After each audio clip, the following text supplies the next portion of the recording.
Hello, welcome to Sports on Midday. I'm George Addo Jr. and we'll begin with the Black Maidens, the under-17 national female team. Now, they have an arduous task to do very well at the Women's Under-17 World Cup that will be taking place in Jordan. The Black Maidens are in the same group with defending champions Japan, Paraguay and the United States. Obviously a very difficult assignment. Babatano has put together a preview looking forward to how they will start the battle by playing Japan tomorrow.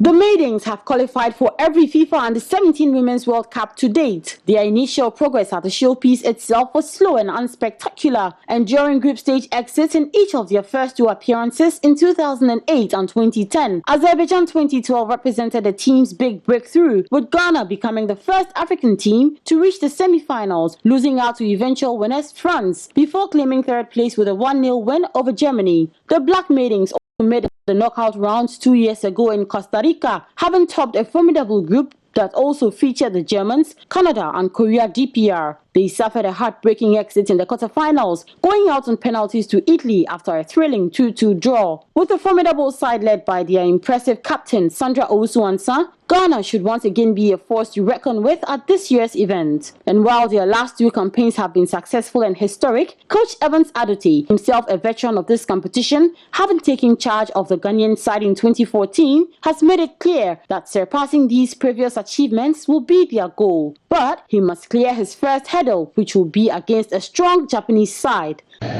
My first target is to ensure that we stay away from defeat against Japan.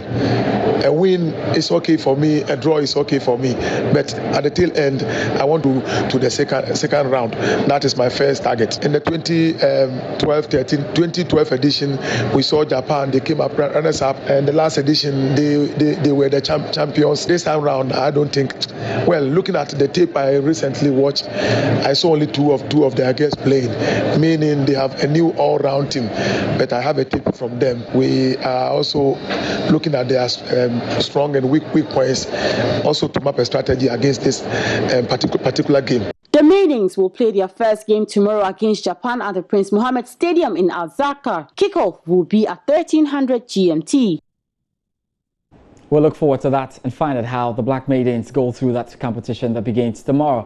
Now we'll stick with Ghana football because Ghana football scored a high yesterday at the CAF or Confederation of African Football Congress General Assembly there, where Kwesi Nyantakyi managed to get onto the FIFA Council. Now the FIFA Council is the new body that replaces the FIFA Executive Committee, and it's a big one for President Kwesi Nyantakyi, who has been soaring through it. Remember that he also is the president of WAFO Zone B and also a member of CAF as well, doing very well. So it's a wonderful transition, and he's about to touch the Kotoka International Airport, where a lot of people are waiting to meet him.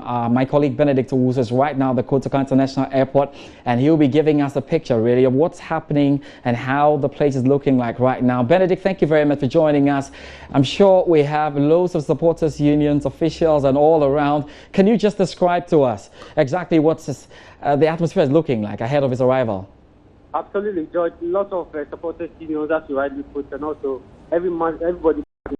Football out here. You can talk of the executive committee, club reps, management committees of various national teams, and also all supporters and Ghanaians out here to welcome Nyantakyi, as you rightly said. I mean, yesterday he won the FIFA, the new FIFA Council election to represent Africa on the FIFA Council. So everybody is here to welcome him. Nyantakyi is here to touch down, but it's an atmosphere of an excitement for Ghanaians because it's the very first time something of this is happening, especially for us, the current generation, and almost everybody here is so excited. So we just await for the arrival of the man himself, Kwesi Nyantakyi. And just to chip in, Asamoah has also arrived. Asamoah is coming for the Black Stars game, and earlier we were told that Asamoah was going to have a joint press conference with Kwesi Nyantakyi. Asamoah will discuss issues of the Black Stars game against Uganda, which will happen exactly a week from today in Tamale.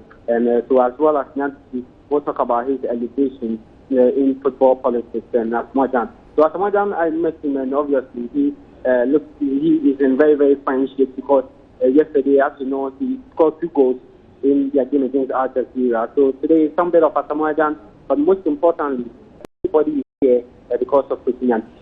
Now, the final one, Benedict, before you go, I'm not too sure how the whole world is viewing this. Are we in a bit trying to over-celebrate? Because we know we have about 36 members on that committee, yes, 2 of them were in there. But I don't know if there is that sort of feeling that we're a bit overdoing this, is it? Well, George, one thing for me is that you can't begrudge the football people and also the fans, because for them, this is the very first time in their generation they've seen something like this. Or somebody who they believe has done so well in terms of football management here in Ghana. He's been the FA president for how many years? More than 10 years.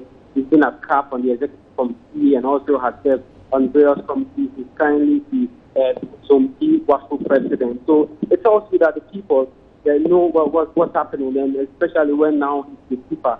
So probably maybe by virtue of his elevation and how quick things are happening for him, that's why the football people here in Ghana and also the football family as well as the fans are so thrilled about what's happening. So for me, I don't think that you can begrudge whoever or the fans or the football family for celebrating this achievement of Nyantichi. Probably what we should be looking out is what he brings on board now that he's gone to FIFA Council. Maybe people are thinking that yes, this is FIFA and that's going to be the troubles. That's going to be at the end the troubles of our football problems in the country. That's where we have to really look at. Maybe the fans think that Nyantichi is at FIFA and that everything is going to be well for Ghana. Ghana are going to win FIFA World Cup. Ghana are going to qualify for every tournament. That's one thing we should be looking out for. So if that's the main idea of this, if that's what people are thinking, then we would have to educate them and let them know that it's not going to be as smooth as that. Well, Kofi Annan was UN president, but what happened? Yeah. So Nyantichi being on the FIFA Council does not mean that something extraordinary is going to happen to our football. But at least we can always take pride in ourselves that, yes, there is a Ghanaian representing Africa on the FIFA Council.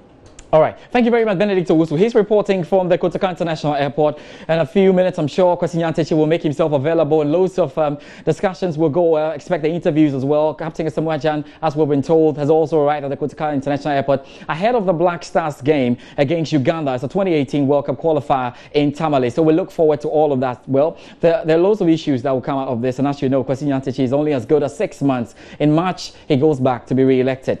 For Sports Midday, I'm George Adder Jr. There's more coming up. Do not go anywhere.